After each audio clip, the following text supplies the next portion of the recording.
Lançada em 2019, a plataforma virtual eMuseu oferece aos visitantes a possibilidade de mergulhar na história dos atletas brasileiros e conhecer um pouco mais sobre as suas trajetórias. Num país que valoriza pouco seus heróis, a construção desse espaço virtual foi fruto de debates a respeito do legado que as Olimpíadas deveriam deixar para as próximas gerações. Com potencial para se tornar referência nacional e internacional, o eMuseu reúne memória e informações de atletas e campeonatos, seja nas quadras, nos campos, ginásios ou nos estádios. No Rio em Foco, que começa agora, vamos levar até você todos os detalhes da construção desse trabalho e a importância de manter viva e preservada em um ambiente digital a memória esportiva nacional. Vem com a gente.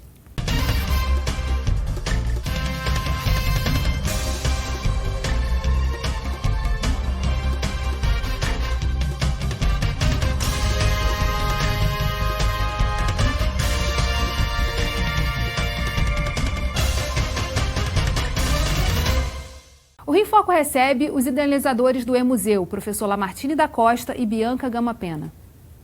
Um dos principais objetivos do eMuseu é apresentar a história nacional do esporte. Na matéria a seguir, vamos conhecer um pouco de como essa plataforma está estruturada.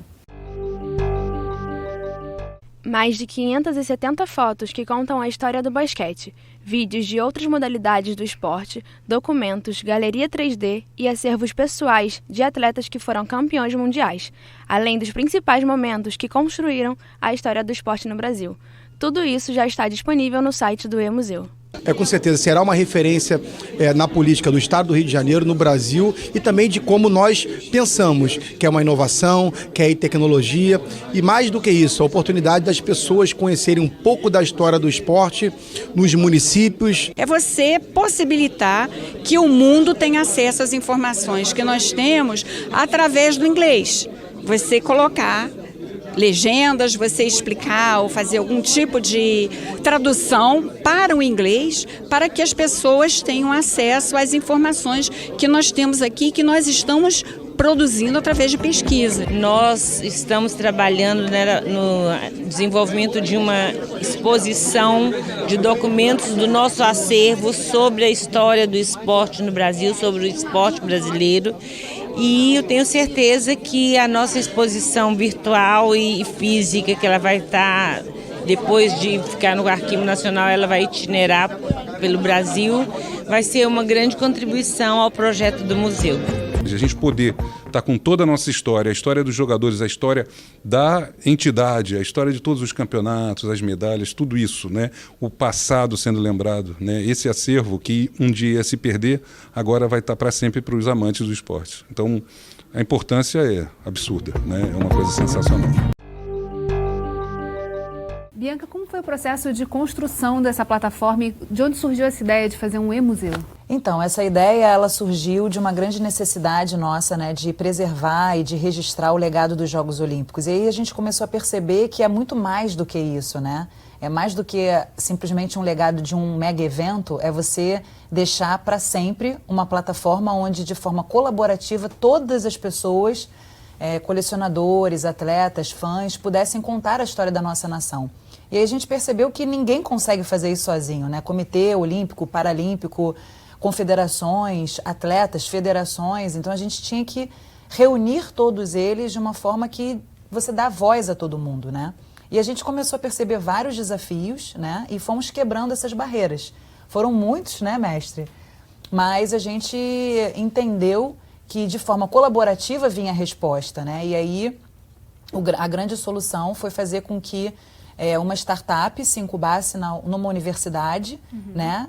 Que é a Universidade do Estado do Rio de Janeiro, e a partir dessa iniciativa fazer com que houvesse uma rede de colaboração. E aí empresas nacionais, empresas internacionais, o governo, né? Então a gente acabou de lançar o projeto já envolvendo turismo, esporte e lazer, a própria questão da cultura, né? Então, a ciência e tecnologia. Então, imagina, quase 5 secretarias estaduais já se envolveram. A gente acabou de conseguir incentivar o projeto, né, no ICMS, a renúncia da Secretaria do Estado do Rio de Janeiro do Esporte. E com isso a gente vai potencializar a forma dele ser uma realidade, né? A gente startou com um projeto mostrando a magnitude e como a cooperação de todos consegue materializar, né? Saiu do papel. com a Confederação Brasileira de Basquetebol. Então, nós, da UERJ, a gente já mostrou que existe uma robustez suficiente para que a gente atenda todo mundo. E a plataforma tecnológica foi muito necessária, quer dizer, foi um passo importante para conseguir integrar todos esses atores. Bom, tudo agora é feito tecnologicamente. Nós estamos na era digital. E museu sempre constituiu um desafio, porque sempre se constatou que ele não atingia todas as camadas. Mas como outros exemplos que aconteceu com a tecnologia, começou a ter acesso a várias outras situações. Então, realmente, desse ponto de vista de acesso ao grande público, a tecnologia pode ser elogiada. E agora chegou o momento do museu.